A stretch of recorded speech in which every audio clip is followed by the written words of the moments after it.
Alors venons-en à votre ami Jean-Marie Le Pen. Dieudonné, interdit de spectacle désormais. Est-ce que vous le soutenez toujours? Je le soutiens, je n'ai pas à le soutenir. Je dis que, écoutez, Dieudonné, n'en déplaise aux cuistres de l'établissement politico-médiatique, est un comédien, un artiste, un créateur.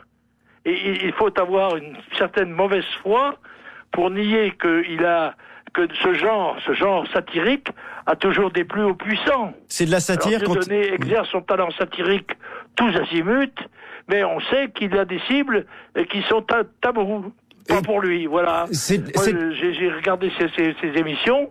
Eh bien, il a souvent attaqué, il s'est moqué, parce que qu'est-ce que c'est que le racisme? Le racisme, pénalement, c'est l'incitation à la violence et à la haine.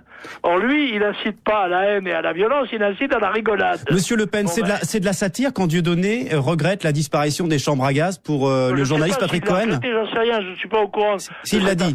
Mais s'il y a un cas comme celui-là, monsieur, eh bien, il y a des plaintes possibles et il y a des poursuites possibles. Si quelqu'un a été lésé, il peut porter plainte devant le procureur de la République ou engager une action pénale. Vous l'avez eu au téléphone, Dieudonné? Vous savez comment il va? Non, pas du tout. Non, monsieur. Non, je ne l'ai pas eu au téléphone. Parce que vous êtes le parrain de sa fille. D'une de sa filles, oui. Il en a plusieurs, oui, absolument. On vous a vu sur une photo avec Bruno Gollnisch faire le geste controversé de la quenelle.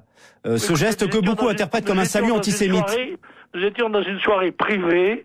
Et sans doute le jeune homme a eu tort de de le rendre public. Mais enfin, je voudrais qu'on me dise quand même que M. Valls nous explique ce qui fait de ce geste un geste nazi. C'est tout à fait délirant. Il y a des gens qui ont des obsessions comme ça. Vous regrettez d'avoir fait ce geste? Je n'ai pas à regretter, je regrette rien, moi.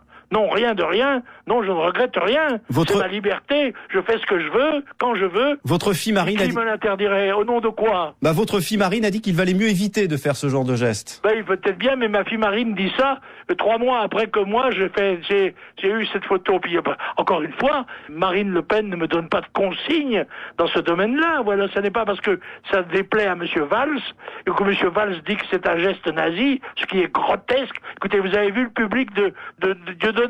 Vous avez vu Dieudonné lui-même? Est-ce qu'il a la tête d'un chef nazi? Est-ce que son public vous fait penser au SS ou au SA du Parti national-socialiste allemand? Les bras vous en tombent.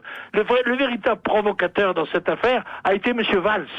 C'est lui qui lance cette affaire, d'embarquer toute la classe politique française dans une histoire d'antisémitisme, exactement comme son prédécesseur, M. Joxe, avait essayé de piéger le Front National avec l'histoire de Carpentras. Toujours l'antisémitisme, ça mobilise. Et par conséquent, on est considéré à ce moment-là comme un nazi, désigné comme tel. Et comme c'est canonné depuis 70 ans, eh bien on est victime. Voilà la vérité. Vous êtes en campagne en ce moment pour les européennes. Vous êtes vous-même candidat en Provence-Alpes-Côte d'Azur à 85 ans. D'ailleurs, est-ce bien raisonnable, franchement? Oui, c'est très raisonnable, oui. Si vous voulez faire une partie de bras de fer avec moi, vous allez voir si je suis encore en forme.